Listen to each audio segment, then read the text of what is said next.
আসসালামু আলাইকুম। আজকে খাচ্ছি হচ্ছে এঁচোড় চিংড়ি। চলেন এটার ভিডিওটা শর্টলি আপনাদের সাথে শেয়ার করি। প্রথমে চিংড়ি মাছটাকে লবণ হলুদ দিয়ে ভেজে এরপর এটাকে তুলে নিচ্ছি। আর এরপরে বেশ খানিকটা সরিষার তেল দিয়ে এখানে শুকনা মরিচ আর পেঁয়াজ দিয়েছি। পেঁয়াজটা যখন বাদামি হয়ে যাবে তখন এখানে সব বাটা মশলা আর গুঁড়া মশলা দিয়ে দিয়েছি। আর ঝালটা আপনারা আপনাদের পছন্দ মতো, মানে আমরা একটু বেশি ঝাল খাবার জন্য গুঁড়া মরিচটা বেশি দিয়েছি। এরপর মশলাটাকে যখন ভালোভাবে, মানে খুব ভালোভাবে কষিয়ে নিতে হবে, দরকার হয় একটু সামান্য পানি দিয়ে নিতে পারেন। এরপর মশলা কষানো হয়ে গেলে এখানে দিয়ে দিচ্ছি হচ্ছে কাঁঠালটাকে আগে থেকে লবণ আর হলুদ দিয়ে সিদ্ধ করে পানি ঝরিয়ে নিয়েছি।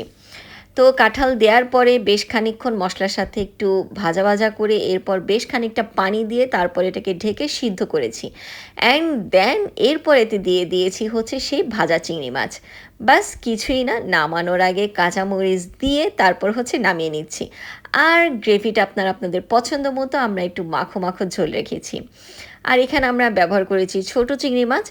এর আগে এঁচোড়, এরপর হচ্ছে গরুর মাংস দিয়ে এঁচোড়, আর হচ্ছে আজ খেয়েছি চিংড়ি মাছের এঁচোড়।